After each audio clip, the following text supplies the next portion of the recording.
Hello friends, welcome back to my channel. बात करते हैं यूट्यूब की वर्स्ट मदर, वर्स्ट डॉटर और वर्स्ट इन्फ्लुएंसर के बारे में।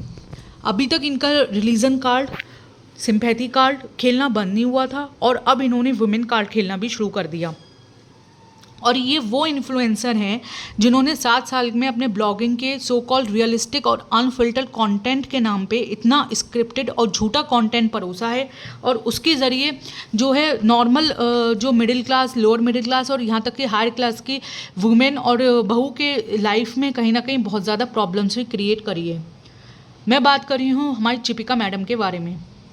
मैडम जब ब्लॉगिंग की दुनिया में आई थी तो इस फैमिली का जो एक तरह से कहें हम दावा था वो था कि वो सबसे ज़्यादा अनफिल्टर्ड हैं और जैसे हैं वैसे अपनी लाइफ दिखा रहे हैं। और मैडम ने दिखाया क्या कि इतनी बड़ी एक्ट्रेस होने के बाद में और इतने मतलब कह सकते हैं पैसे कमाने के बाद में क्या कर रही हैं, बहू बन के ये डोरमेट बनी हुई हैं, अपने मैन चाइल्ड को खुश कर रही हैं और 10-10 किलो की देगची भर भर के खाना बना रही हैं, जिससे जो नॉर्मल लाइफ की लड़कियां हैं, चाहे वो इंडिपेंडेंट हो, चाहे वो होम मेकर हों और बहू वगैरह हैं, उन सभी को ताने सुनने को मिल रहे हैं कि तुमने ऐसा क्या बड़ा कर लिया। और एक इसे देखो, इतनी बड़ी एक्ट्रेस है, साथ में इन्फ्लुएंसर है, उसके बाद में ये इतना काम करती है और अपने इन लॉज के आगे बिछी रहती है और अपने so called man child husband को इतना ज़्यादा खुश करती है। तो जो रियलिटी थी वो कुछ और थी और कैमरे के आगे इन्होंने अपने ब्लॉग्स में दिखाया कुछ और। वो तो बाद में जब पॉडकास्टर्स आए फिर इन्होंने प्रूफ्स के साथ बात रखी और फिर इन्होंने खुद ही आके ये जो है एक्सेप्ट करा कि नहीं, ये अकेले इतना काम नहीं करती हैं, इनके पीछे कहीं ना कहीं पूरे एक नौकरों की फौज रहती है और वो तो आकर के सब कुछ इन्हें तैयार मिलता है, एक कैमरे के आगे अपना कर्ची हिला देती हैं। फिर जो हमारी भालू अपनी हैं इन्होंने भी एक्सपोज करा कि हम तो भाभी को ऑफर करते हैं लेकिन भाभी मना कर देती हैं। तो ये कितनी एरोगेंट और अपॉर्चुनिस्ट हैं ये तो हम सभी जानते हैं। बिग बॉस के टाइम पे भी इन्होंने कितने बढ़िया रिश्ते निभाए थे, आज तक कितने बढ़िया रिश्ते निभा रहे हैं। जब ज़रूरत हुई तो इन्होंने अपना फ्रेंड बना लिया, जब मन हुआ तो फिर लात मार दी, जिसे मन हुआ उसे अपना भाई बना लिया, ट्रॉफी जीत ली उसे लात मार दी। ये ऑडियंस को भी अपने ज़रूरत के मुताबिक यूज़ करती हैं और जब मन करता है तब गेट लॉस्ट करके लताड़ लगा देती हैं। तो एज अ इन्फ्लुएंसर ये कितनी ज़्यादा वर्स्ट हैं और फेल्ड हैं ये हम समझ ही सकते हैं। हम सभी अपनी प्रायर जनरेशन को देखें, जो उनका काफ़ी परसेंटेज जो था वो होम मेकर था। एक तो होम मेकर कोई छोटा काम नहीं होता है, वो एक सबसे बड़ी थैंकलेस जॉब है। एक घर को संभालना एक जॉब से बड़ा काम होता है क्योंकि वहाँ पे आप कई सारे किरदार अदा कर रहे होते हैं, चाहे वो एज अ मदर आप होम मेकर हो और मतलब कई सारे आपके किरदार हो जाते हैं, as a wife, as a mother, as a daughter in law, as a daughter. कई बार लड़कियाँ जो होती हैं वो अपने मायके और ससुराल दोनों जगह की जो है वो जिम्मेदारियाँ एक साथ निभा रही होती हैं। तो होम मेकर बनना कोई आसान नहीं होता है, लेकिन तब भी जो हमारे इससे प्रायर जनरेशन थी उन्हें कहीं ना कहीं अपने आप को पीछे रखना पड़ता था, अपनी फीलिंग्स को उन्हें सप्रेस करना पड़ता था क्योंकि वो अपने आप को इतना कैपेबल नहीं मानती थी और उसके पीछे जो रीज़न था वो फाइनेंशियली इंडिपेंडेंट नहीं थी।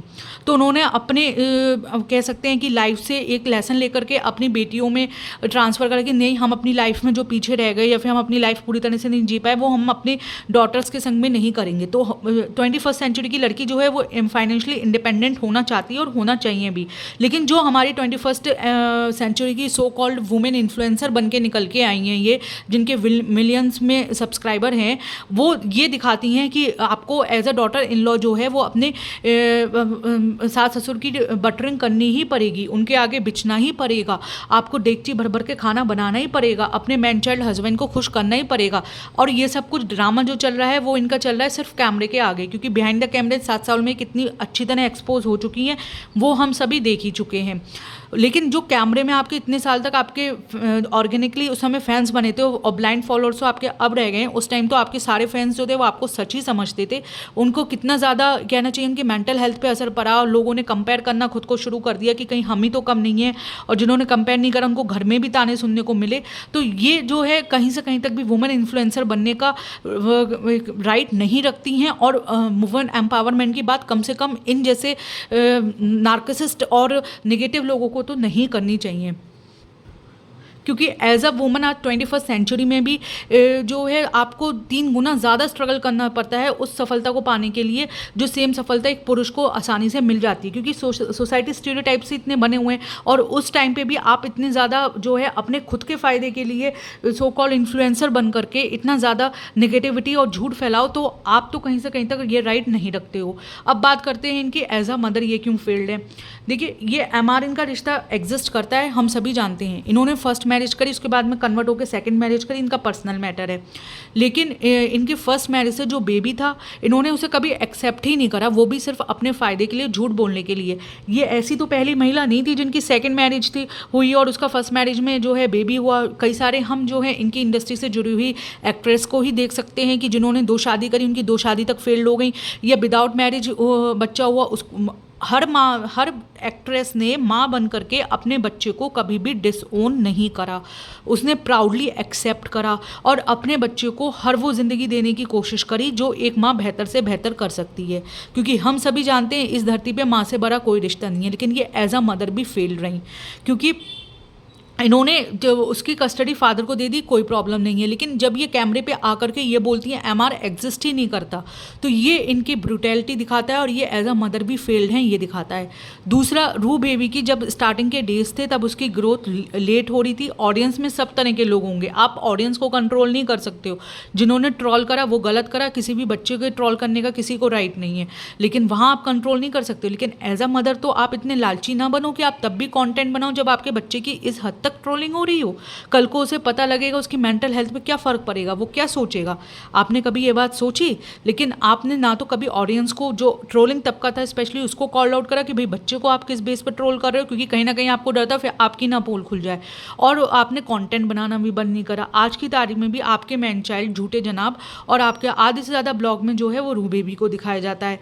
आपने स्टार्टिंग में जो है फर्स्ट बेबी करके खूब क्लिक बेटिंग करी। जिसका बेबी फर्स्ट होता है या सेकंड होता है या थर्ड होता है, किसी को भी अपने बेबी का नंबर बताने की ज़रूरत नहीं पड़ती है। झूठ को ही जोर जोर से चीख चीख के बोलना पड़ता है, सच तो शांति से भी बोला जा सकता है। तो एज अ मदर भी आप बिल्कुल फेल्ड हो, ये बात हम हर तरीके से ऑब्जर्व कर सकते हैं। अब बात करते हैं एज अ डॉटर।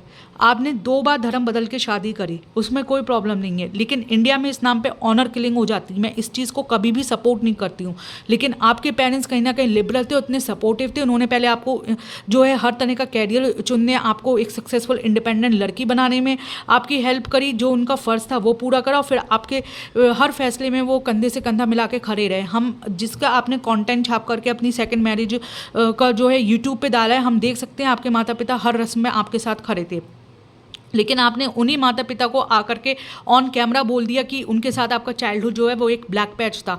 आपको अपने पेरेंट्स से कभी वो प्यार नहीं मिला। और कल की आई आपकी सास, कभी भी सास माँ नहीं हो सकती, और मतलब कितनी अच्छी से अच्छी सास हो जाए, माँ की जगह कोई नहीं ले सकता। आपने अपनी सास को खुश करने के लिए बोला कि मुझे वो अम्मी से प्यार मिला, तो आप कितनी ज़्यादा गलत और झूठी हो सकती है, इन सब बातों से आपके पता लगता है। लेकिन आपको अगर कोई चाइल्डहुड में प्रॉब्लम थी, आप ये बिहाइंड द कैमरा भी अपने सुलझा सकती थी। एज अ डॉटर आपने कुछ नहीं करा।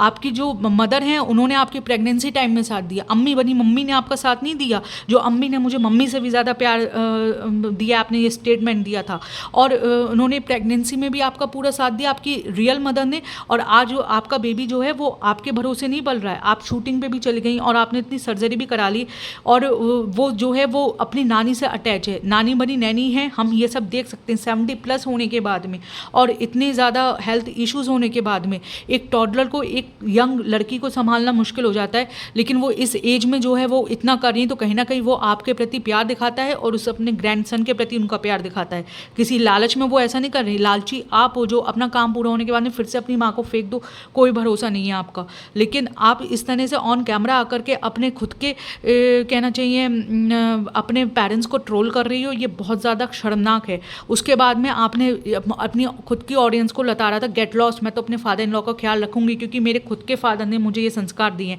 तो आज उन फादर की जो ये फ़ोटो वायरल हो रही है और बार बार उनसे रिलेटेड न्यूज़ आ रही है कि 80+ रिटायर्ड आर्मी ऑफिसर आपके जो फादर हैं बिल्कुल अकेले पड़ गए हैं, तो उनका ख्याल आपको नहीं रखना चाहिए? उनके लिए आपको कोई वो फ़र्क नहीं पड़ता? आप तो हर चीज़ में आइडियल हो ना, आप तो सीरियल की संस्कारी बहू हो, तो सीरियल की संस्कारी बहू को क्या अपने फादर का ख्याल रखने का राइट नहीं है? जो आपने अपनी इमेज कैरी करी, या किसी भी एक नॉर्मल से नॉर्मल लड़की होगी वो भी अपने फादर को इस तरह सड़क पे नहीं छोड़ देगी। आपके फादर को क्या चाहिए? आपका साथ ही तो चाहिए, प्यार ही तो चाहिए, लेकिन आप उन्हें कैसे धुतकार के भगा देती हो।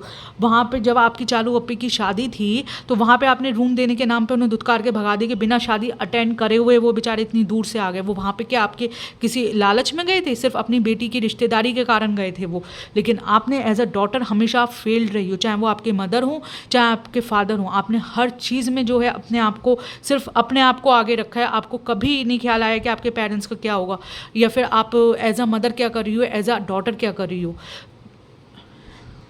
और ऊपर वाला ना करे कि किसी को आप जैसी बेटी मिले।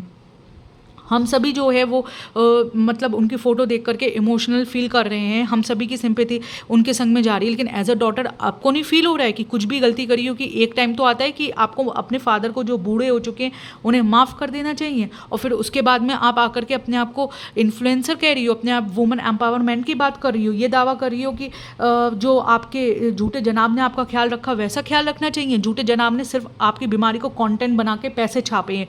कौन सा लड़की जो है वो ऐसा पति चाहेगी जो उसके सबसे वल्नरेबल और वीक मोमेंट में उसके सर पे जो है वो कैमरा लेकर के खड़ा हो जाए और उसके कंटेंट बना करके पैसे छापे। ऐसा तो किसी दुश्मन को भी ना मिले जैसे आपको हस्बैंड मिला है। इतना ज़्यादा कहना चाहिए लालची और सिर्फ आपकी बीमारी को कंटेंट बना के छापने वाला। जो बेयर मिनिमम होता है ना, उतनी भी केयर आपकी नहीं करी जाती, चाहे वो आपका हस्बैंड हो गया चाहे आपका इन लॉज हो गया। आप भी बावरी बनी घूमती रहती हो, कम से कम कैमरे के आगे तो यही दिखाई देता है। तो इस तरह से फ्रेंड्स हम कह सकते हैं कि हमारी चिपिका मैडम वर्स्ट इन्फ्लुएंसर है, वर्स्ट मदर है और यहाँ तक कि वर्स्ट डॉटर भी हैं। आप लोग का इस बारे में क्या कहना है, कमेंट्स में अपनी राय जरूर दिए। पसंद आए तो लाइक करिए, वीडियो को शेयर करिए, मेरे चैनल को सब्सक्राइब करिए। मिलते हैं अगले वीडियो में, तब तक के लिए bye. Thank you so much.